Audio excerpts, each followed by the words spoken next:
Bonjour à toutes et tous. Un petit mot avant l'Assemblée générale extraordinaire de demain consacrée au vote des nouveaux statuts de la coopérative.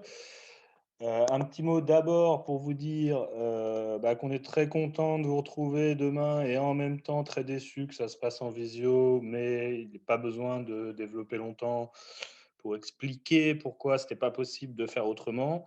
Donc voilà, c'est à la fois un plaisir et à la fois une déception. Et en même temps, c'est un chantier important qui arrive non pas à son terme, mais à un point d'étape quand même décisif. L'adoption de statuts qui ne soient pas des statuts provisoires, ce qui était le cas jusqu'à présent. Hein. Les statuts qui sont les nôtres encore aujourd'hui sont des statuts provisoires adoptés pour un an en théorie euh, en 2018, en octobre 2018. Donc, ce que je voudrais faire maintenant, c'est vous expliquer ou rappeler en tout cas d'où on est parti, où on est arrivé et comment on a fait. Évidemment, dans les grandes lignes, je ne rentrerai pas dans le détail, mais c'est pour faciliter un peu l'appréhension de ce dossier qui peut être un dossier un peu complexe et puis rappeler des petits éléments qu'on peut vite perdre de vue, notamment le fait que ce ne sont pas des statuts d'association ou de collectif, ce sont des statuts d'une société commerciale. Donc c'est décevant par plein d'aspects parce qu'il y a plein d'aspects qu'on ne peut pas changer, qu'on voudrait retirer, qu'on voudrait modifier. On peut pas être aussi innovant qu'on voudrait et puis de toute façon on n'en a pas encore complètement toutes les compétences.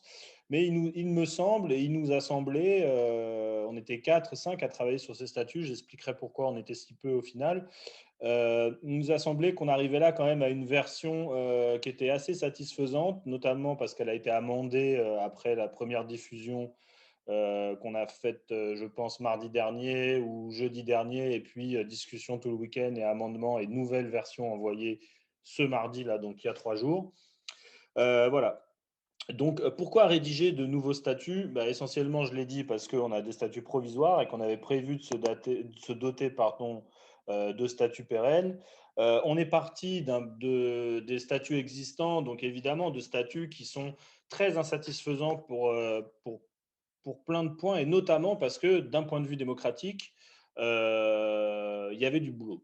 Il y avait du boulot notamment parce que si vous regardez ou si vous avez regardé les statuts tels que ceux que vous avez signés et qui sont encore les nôtres aujourd'hui, je l'ai dit tout à l'heure, la répartition du pouvoir est quand même assez spécifique. Vous avez l'AG qui élit un président ou une présidente, qui rend compte de ses faits et gestes au terme de son mandat devant l'AG, et entre-temps, toutes les instances intermédiaires qui peuvent exister, et on en a créé un certain nombre, elles ne figurent à aucun moment dans les statuts. Donc ça, c'est pas très satisfaisant. Et par ailleurs, le côté leadership charismatique autour de la personne du président ou de la présidente est pas très satisfaisant non plus. En tout cas, ça correspond pas vraiment à la manière dont on fait les choses ensemble depuis le début. Donc c'est surtout là-dessus qu'on voulait intervenir, et notamment en formalisant un peu différemment les organes de délibération, de décision, d'exécution, enfin en formalisant un peu différemment le rôle et la place de tous les petits collectifs qui forment le grand collectif Caval. Voilà. Euh, et remédier évidemment par là même au manque de garantie, d'égalité, de parité et un peu quand même, il faut le dire, de contrôle démocratique qu'il peut y avoir quand on ne formalise pas tout un tas de choses. Alors, les grandes nouveautés donc, de ces statuts de 2020, donc statuts qu'on a qualifiés de pérennes, mais en fait, disons les choses clairement, il y a encore un ou deux points d'insatisfaction partagée, collective, sans doute, et je l'espère, on en verra émerger d'autres pendant la discussion en AG. Donc, statut pérenne, oui, mais les statuts vont devenir en fait un chantier permanent de la coopérative. Ce permanent, ça ne veut pas dire qu'on va y travailler tous les week-ends, ça veut dire que il faut se dire que dans 2 ans, dans 3 ans, on va devoir revenir sur les statuts, sur les un ou deux points ou trois points qui nous posent problème ou question. En attendant, dans la version qui vous est présentée et qui est mise au vote demain, samedi 30, le travail a été fait en direction d'une pluralisation des organes de délibération et de décision, hein, puisque au lieu d'avoir l'Assemblée générale et le président ou la présidente, vous avez désormais un conseil coopératif. Alors ce conseil coopératif, il ne naît pas ex nihilo, il remplace un comité qu'on avait mis en place, qui avait le nom le moins sexy de tous nos comités, puisqu'il s'appelait comité de pilotage, donc rien de très différent de n'importe quelle grande entreprise privée.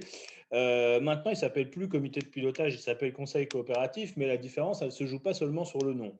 Elle se joue essentiellement sur le fait que les gens qui y siègent maintenant et qui donc font le travail de gouvernance au quotidien de la coopérative et de la librairie, eh ben, ce seront désormais des coopérateurs et des coopératrices qui seront élus, puisque l'AG ne se prononcera plus pour élire un président ou une présidente, elle se prononcera pour élire une liste, donc en fait pour élire un collectif, une équipe qui aura en amont proposé une candidature à la présidence de la coopérative. Donc en fait, vous allez désormais voter pour un collectif de 16 normalement, puisqu'on peut avoir 10 à 16 membres, et ce collectif de 16 aura déjà dit, bon, bah, nous, on propose telle ou telle personne comme président ou présidente. Voilà. Ça aura pour mérite notamment de limiter aussi dans le temps le mandat de ces coopérateurs et coopératrices, puisque là, par exemple, au sein du comité de pilotage, il y a un certain nombre de coopérateurs et coopératrices qui siègent depuis le début et qui aimeraient bien qu'on leur donne une date de fin et qu'on leur dise, bah voilà, dans tant de mois, c'est fini. Si vous voulez partir, vous partez. Si vous voulez renouveler, vous renouvelez. Et c'est important aussi pour les gens qui siègent de savoir que l'engagement a une limite. Voilà. Donc les deux raisons qui nous ont engagés à formaliser un peu la direction collective et collégiale de la coopérative et, et qui nous ont amenés à choisir le modèle de conseil coopératif. Voilà. Et dans ce conseil seront représentés, comme c'était le cas avant dans le comité de pilotage, bah, les représentants d'un certain nombre de comités, comité animation, comité maintenance, évolution, travaux, comité MET, hein, comité soft, stratégie, orientation, finance. Enfin, nos différents comités doivent être représentés sur les listes, ainsi que les coopérateurs salariés. Et au sein du conseil coopératif, on élira aussi un bureau pour pour soulager un peu tout le travail administratif et relations publiques, représentation, etc. Du ou de la présidente.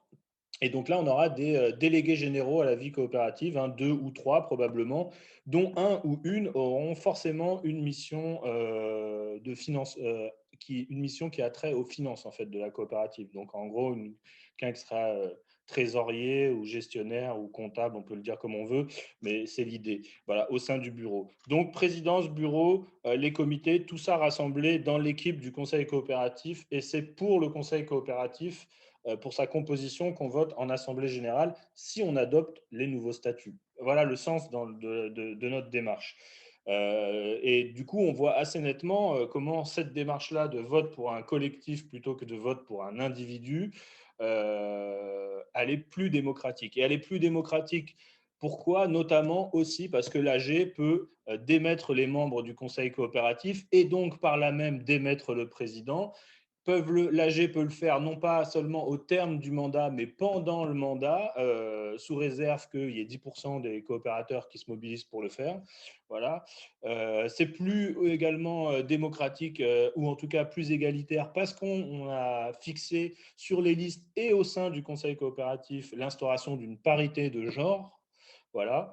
Et également, on a fixé choses auxquelles on tenait, qu'on a eu du mal à mettre en place, mais auquel on avait renoncé, puis sur lequel on est revenu parce qu'on nous a vraiment sollicité pour ça dans les discussions de toute fin de semaine, là, une forme de renouvellement au sein du conseil coopératif, une forme de renouvellement imposé, c'est-à-dire qu'un conseil coopératif, les 16 membres, là, arrivés au terme de leur mandat, ils peuvent se représenter, mais la liste doit se renouveler d'un quart. Voilà. Renouvellement d'un quart tous les 24 mois de la liste, ce qui permet à la fois d'assurer la continuité des missions et puis la continuité tout simplement des petits savoir-faire qu'on acquiert au fur et à mesure du temps qu'on passe à faire ça. Et en même temps, garantie d'ouvrir, hein, on renouvellera 4 membres tous les 24 mois sur 16. Voilà, donc ça nous a paru, on a eu du mal à le mettre en place, mais ça nous a paru une solution adéquate. Donc, dans les choses qui changent, hein, je l'ai dit, bah, regardez, là, vous voyez, les statuts d'aujourd'hui, statut provisoire, hein, l'Assemblée élit un ou une présidente, nouveau statut, on élit le Conseil coopératif. Autre chose, autre chose qui change, hein, toujours dans l'article 19, hein, vous verrez que les modifications concernent pour l'essentiel les articles 19 à 23, possibilité d'une délégation partielle des pouvoirs du ou de la présidente, sans plus de précision. Il se trouve qu'aujourd'hui, jusqu'à maintenant, on avait deux vice-présidents et vice-présidentes, hein, que sont Olivier et Catherine, sauf que ça, c'est écrit nulle part. Aujourd'hui, on aura un bureau, donc pareil, avec des mandats limités dans le temps. Vous savez quand vous prenez la responsabilité, vous savez quand vous la lâchez, et c'est un peu un minimum formalisé. Et ces gens sont élus dans l'équipe et en appui de la présidence. Voilà. Euh, et du coup, ils sont plus vice-présidents, puisque dans le droit, cette fonction n'existe pas. Ils sont délégués généraux à la vie coopérative. Article 20, toujours pareil, hein, sur les changements. Article 20, les comités sont sous le contrôle exclusif de la présidence. Nous, on a renoncé à cette formulation au profit d'une formulation qui nous a été suggérée et qui était meilleure que la première qu'on avait engagée. La création des comités est proposée démocratiquement par les coopérateurs, coopératrices, puis elle est validée par le conseil coopératif.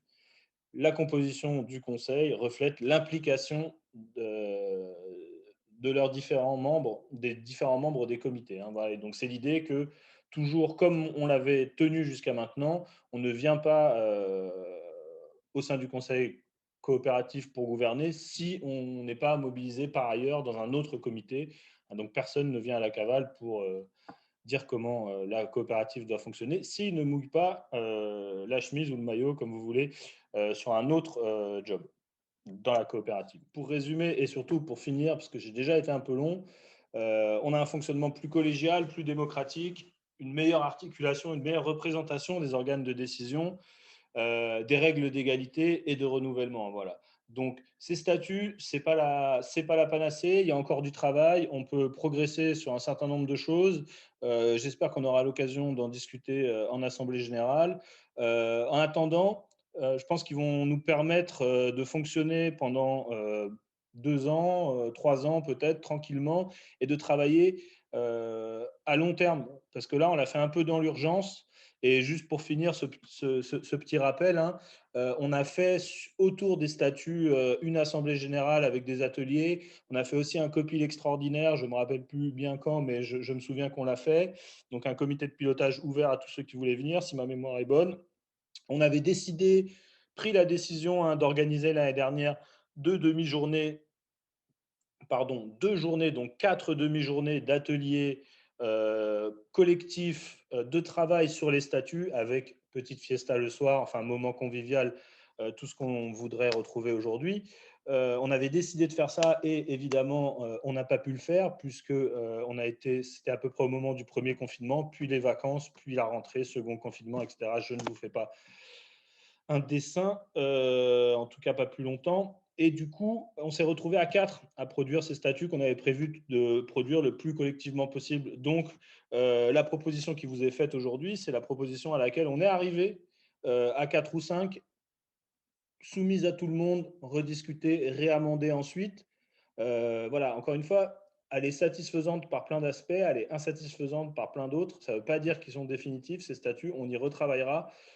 Mais pour l'instant, il nous semble qu'on a une version avec laquelle on pourra fonctionner pendant un petit temps, de plusieurs années, je pense, et travailler tranquillement à renouveler ce qui doit l'être, parce qu'il reste encore quelques points à régler. On en reparlera en AG. À demain.